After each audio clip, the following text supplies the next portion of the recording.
Powerful, powerful film, right, everybody? Speaks and resonates quite a lot here. And I'd also like to introduce Julie Reynolds.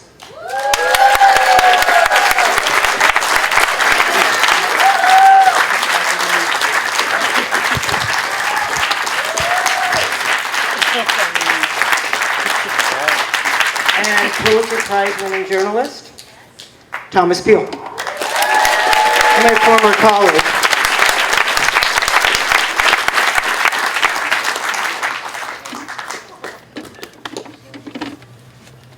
I'll have you guys all share this one if you don't Okay. mind. I'll be standing up for a while, okay? You want to stand up? Yeah, I'll stand up. So, one of the biggest things that I'd like to know, Julie, in your reporting right now, in your in your reporting right now, what's the status of Alden? What's going on? You had mobile parks. What's going on right now with them? Do I need a mic? Can you hear me now? Yes. All right. They're still acquiring newspapers. They just bought the San Diego Union Tribune. They also just sold the Baltimore Sun to the head of Sinclair Broadcasting. And by the way, Alden has invested in Sinclair more than 10 years ago. They were doing business dealings together. So this is not a new relationship for Alden. I've been investigating their investment in more than $250 million that I've been able to track in mobile home parks where they are literally destroying lives and the roofs over people's heads. There's strong indications that money was taken from the Tribune chain to buy those mobile home parks. And I'm still working on putting connecting those dots. There was some speculation that they would get out of this business in about 3 years, which is what they've normally done with these companies that they buy. But obviously the news business has been so profitable for them that they are not about to stop anytime soon. They will stop when they stop making those margins that they want and expect. I don't know when that day is going to come because they have been able to cut and cut and cut and still make those 15% profit, 30% profits. When you've been reporting this too, what was one of the hardest challenges for you to actually get to drill into as far as your reporting? It was very difficult to get any information about Alden because they're so secretive. They actually went even more private while I was reporting on them so that they no longer report anything publicly to the SEC. So there were very few public records available. I was fortunate that another hedge fund sued them, and so some of the theories I had about, I was quite sure that Alden owned 20 Lake Holdings turned out to be true, and Alden had to admit in court filings that a lot of those things were true, that they had taken more than many hundreds of millions of dollars from the chain that owns the Mercury News, that owns all of our papers here in the Bay Area, down to my community, Santa Cruz and Monterey County. They'd taken hundreds of millions of dollars from that chain and invested it in their own businesses and in other companies completely unrelated to journalism, like the Payless shoe franchise, as well as Fred's pharmacy chains in the South. And their own funds in the Cayman Islands, and at the same time we're buying mansions. So, some of these lawsuits made it easier to get some verification. I certainly never got one return call from Alden ever. I started reporting this in January of 2016, so it's been a while. And our team kept track of all of Julie's articles, and they numbered over 100 articles over the space of 5 or 6 years. Yeah, it was an enormous investigative work.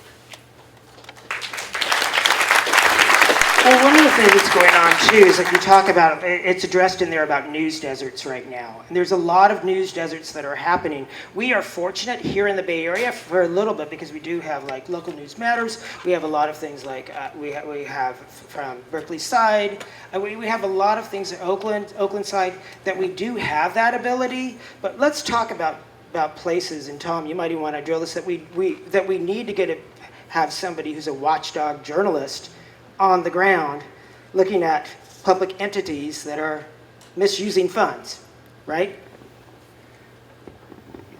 Thanks, Andy. And that's the truth, and that's not happening in California. It's not even happening here, even with what we have. When's the last time you saw a story about East Bay Mud? East Bay Regional Parks District. Sewer districts. Most school districts. There's 1,400 school districts in California. Nobody goes to them. Nobody goes to the meetings.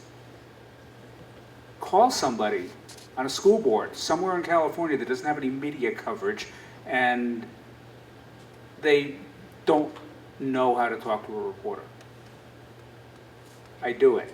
It's crazy. And the nonprofit startups are great. It's the future.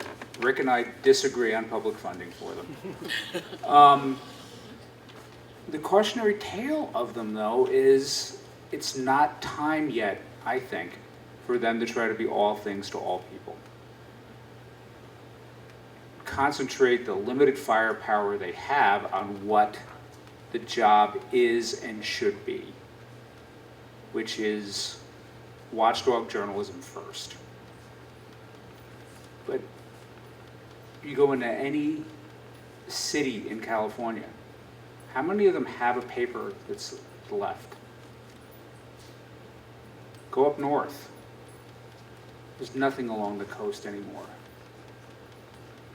It's horrible all the way around. And the answer is going to be a long time coming, and we're going to have systematic abuses by public agencies that don't get any scrutiny. One of the things that I found actually heartwarming is that there are so many people now, and most of them are in journalism in some way, shape, or form. I have a background in journalism, are working on solutions. And those solutions are going to vary according to the community that you're in, what you have. You know, there might be philanthropy in some community that can chip in. There might not be philanthropy. There might be just strong community organizations, or maybe there aren't even strong community organizations, but they figure it out. And to me, in all the discussions that we have about hedge funds, about cutbacks, about Apple and Google, Facebook and Google snapping up the advertising, there's no one single cause of the shrinking of journalism in this country, but there are a lot of solutions and a lot of good minds coming to it. One of the reasons that I concentrated at the end about public funding is to get this conversation going. And, it's great that Tom and I, disagree on that. But I think the conversation is an important one to have, because for all the new startups and for all the new, even philanthropy-driven news organizations, it really is not millions but billions that we have to match the amount of money that was in journalism 20, 30, and 40 years ago. So we have to be creative about it. And I think public funding needs to be on the table. People need to not be afraid of it. And there are a lot of cautions about public funding. So if we can continue to have those conversations, I think that can be part of the solution as well. But, Well, with the model that they've had, actually, we're going to throw out here because I know we have a lot of questions too. But the model that they've had, where you've had a paid subscriber service, didn't take off for a lot of newspapers. So there's how do you overcome that sort of thing that I can get it free? A lot of people feel that about I can get my news for free. But usually this is not vetted journalism. This is not the times that you get a lot of people who are investigative journalists, right? But you can get some journalism, sort of, right? you want to take it? Go ahead, Tom. I'll try it. Okay, I'll try it. I mean, there's no easy answer to it. I know, Julie, you're going to weigh on this. There isn't.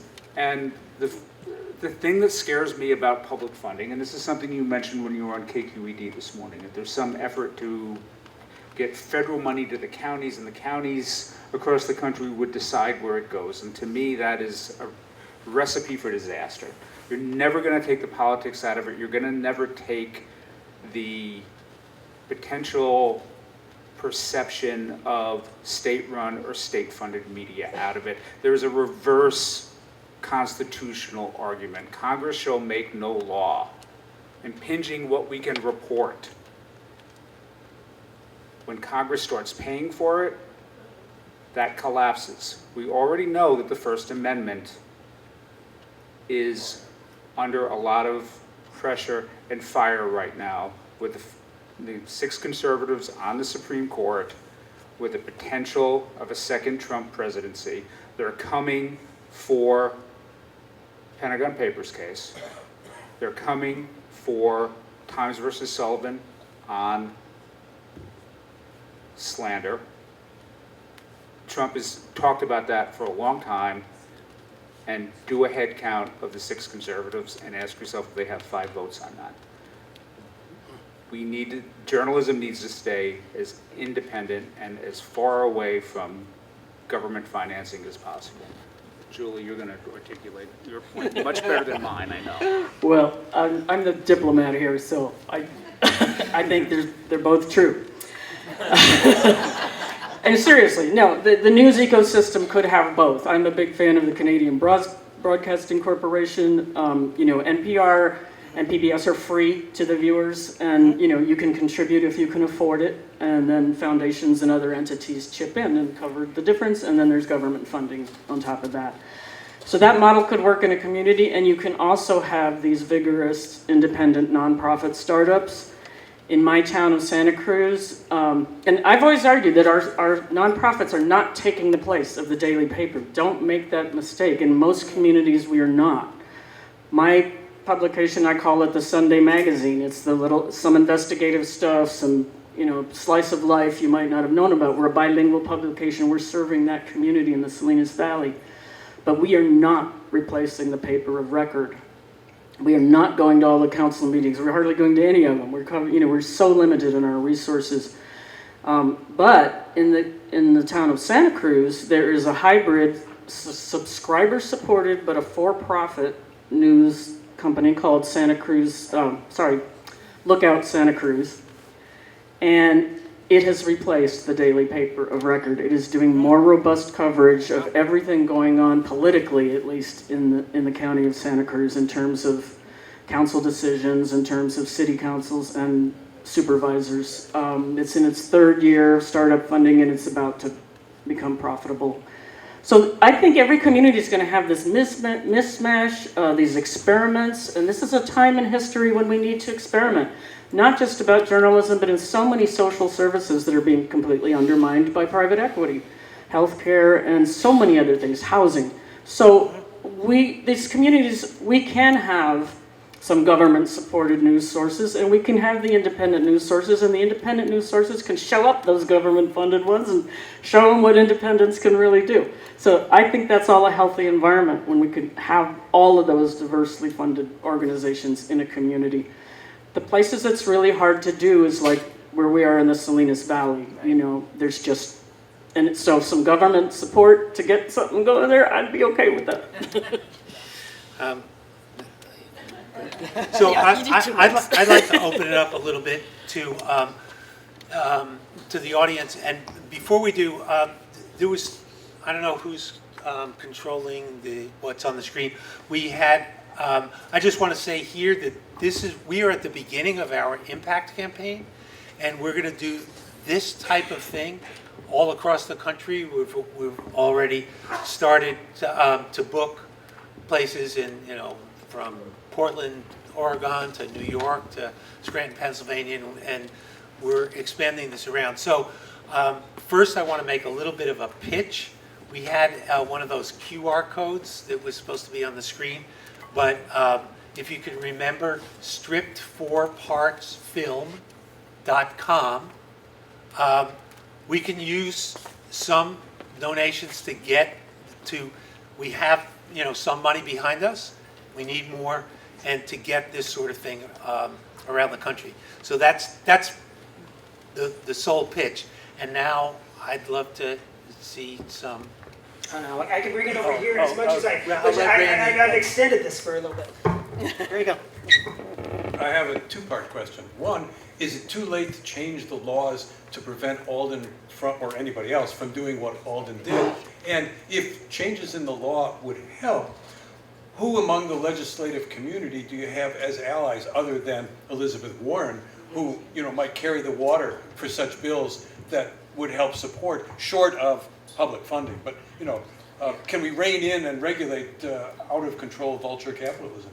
Well, the answer is absolutely we can.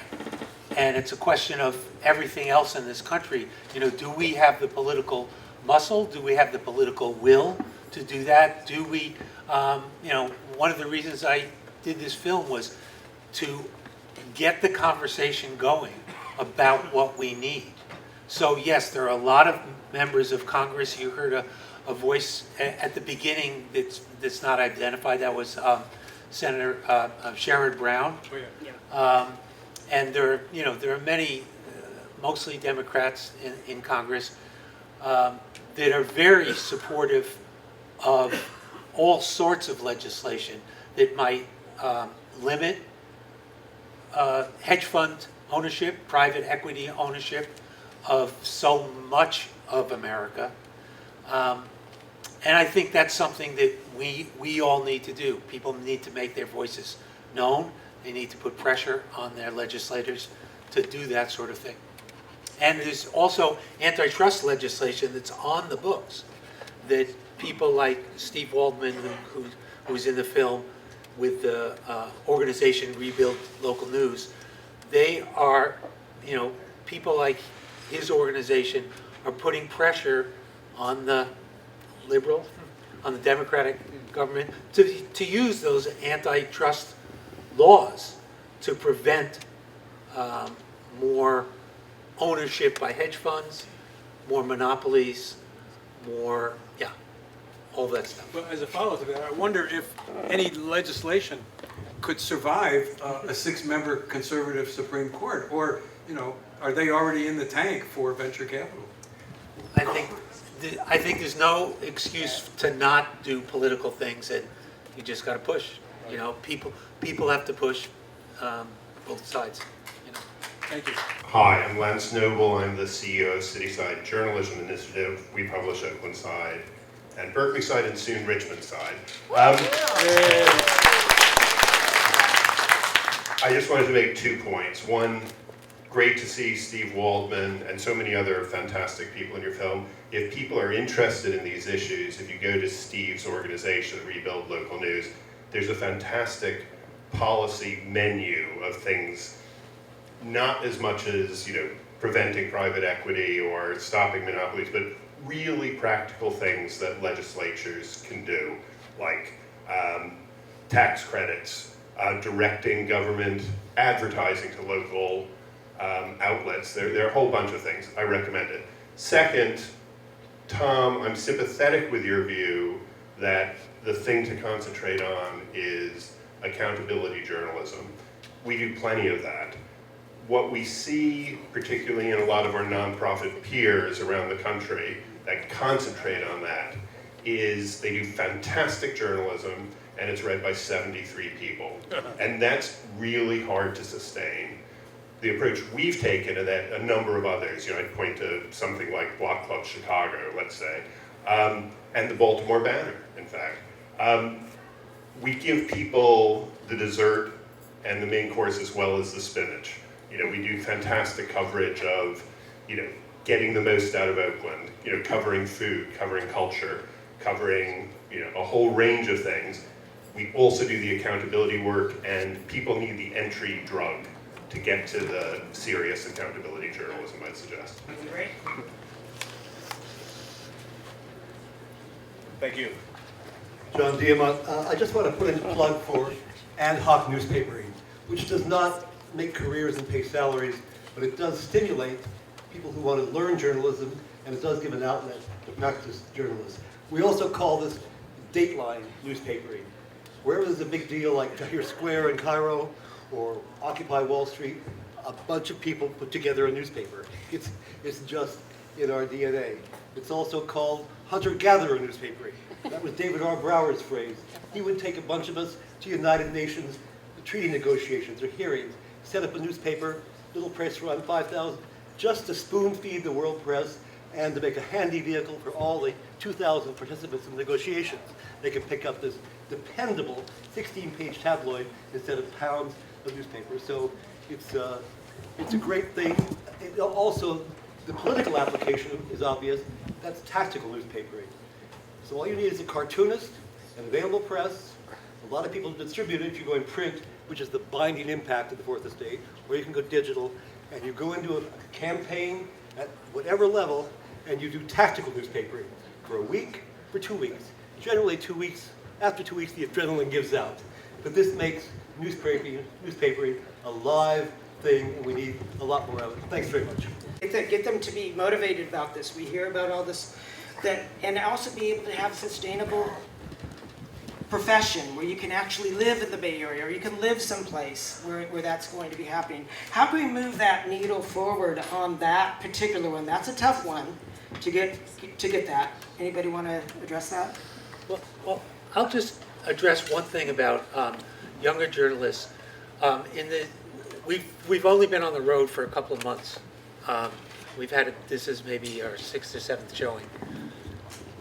At just about every place we've been, there have been some young journalists there, and people from journalism schools or just getting into journalism. And what hasn't changed, and maybe it is in our DNA, is there is a hunger to a certain percentage of the population, to my left and my right are two of those people, that just want to do this stuff. They want to dig out the truth. They want to unearth those secrets, and that doesn't change. The amount of journalists that are paid in this country has, it's less than 50% of what it was 20 years ago. My daughter teaches second grade school. She has 30 kids in her class. What if we told her that you'd have to teach 60 next year, 80? That's what it's like for journalists. And that's seen with Tom and Nate, where Nate talks about it. He's trying to cover the entire court system. And now I think he's got 2 counties now. By the way, Nate was voted Journalist of the Year by the SPJ. Recently. The point I'm making is there is a certain percentage of the population that's going to do it some way, shape, or form, and maybe he's going to help us out of this mess that we're in. I think one of the critical things is that we need to actually make it be sustainable, so that people can actually be, the amount of people that were in journalism 20 years ago, we can start getting back to that level. Long been a very robust so-called ethnic media in the country. Publications in other languages, publications serving different communities. I was involved for most of my career with the Latino community in California and nationally. And there was an organization here in the Bay Area called New American Media that supported those efforts. And those publications actually were much more financially healthy during the downfall of mainstream journalism because the communities needed them so badly. That's why we do the work we're doing in the Salinas Valley. I cannot begin to say how proud I am of, these are high school kids in Salinas and the little town of Gonzales and little communities all along the Salinas Valley. These are pure farm worker communities, no journalism program in their schools. And even if they don't become journalists, they learn to be participants in the civic life of their community. That means they can call the mayor or the chief of police and get answers to their questions, and they have done that. And they have also started a youth commission in the city of Gonzales. Several of our students went to write a scientific paper about youth mental health in the town of Gonzales. And 3 of them won a Society for Professional Journalists Award for Northern California a couple of years ago. And I'm so proud of them. And they keep us going. Several have gone on to Cal State journalism schools and have caught the bug. And they know it's going to be hard to get a job, but they are determined to do this work, and I'm just blown away by them, and they are that future that I live for. Can I jump on that for a second? Sure. You know, I think sometimes we've reached a point, we've got to really start to strip down what some of the reasons are. And frankly, it starts now with a trend all over the country of a lack of civic education. I mean, I grew up as an 11-year-old watching the Watergate hearings, right? One of my 14-year-old children is with us tonight, and she's doing great in high school. And I asked her when there's going to be a civics class, and there's not going to be a civics class. It doesn't work if the younger generation doesn't have a basic understanding of our government structure and the role that journalism plays in it, or even how things basically work. That's the seed to get kids into a program like Julie's, to get them interested in journalism. Something that I can get on board with would be legislation that would require civic education be returned to high schools as a mandatory class. How about funding for every high school in the state of California to have a student-run newspaper? Yeah. Right? But at a time when we are in crisis, we have to be reminded and teach the young journalists that job one is watchdog reporting. You know, news is not what people want. News is what a news professional says it is. And it takes a long time for a journalist to build a skill set. At least it took me a long time. I mean, I'm 40 years, 1 month, and 15 days, not that I keep track of these things, into this stuff. And I still wake up most days thinking I don't know my rear end from a hole in the ground about journalism and reporting, because it's so daunting. And don't kid yourselves. It only looks easy if the reporter's really good. Because I can tell you, Julie, is it hard? Is it hard? It's hell hard. Death threats, you know, we can go on and on and on. Even in this country, you know, even if you're not in a war zone, you're going to get death threats if you're a journalist. It's true. I'm so sorry to let you know that we do have to wrap it up because we got another screening coming in, but I think that maybe these three might be able to talk a little bit longer, maybe out in the lobby a little bit. I have one question. When will this be out? Do you have a distributor yet, Rick? Where can more people see this film? We're, like I said, we're just at the beginning of the impact campaign. So right now it's city to city, where we've just released it to the educational community. So any educators, especially if you're teaching high school and up, but mostly college journalism, it's available from New Day Films. It's not actually yet available as a, you know, like as a stream for individuals. That's going to be in the future, and we don't have, you know, a broadcast or cable cast, but that's in the future too. So, you know, we're working on it. And I'd like to make one last point. That's about Heath Freeman. Only Heath Freeman could sell a newspaper to a bigger asshole than he is. And that was an art form to sell that paper today. What Tom is referring to is the sale of the Baltimore Sun to the CEO, David Smith, of Sinclair Broadcasting, one of the most right-wing, conservative, anti-news, anti-fact person in the world, and they are writing articles now. Is it possible to have a worse employer, a worse publisher of a newspaper than Alden Global Capital? And the jury's still out on that.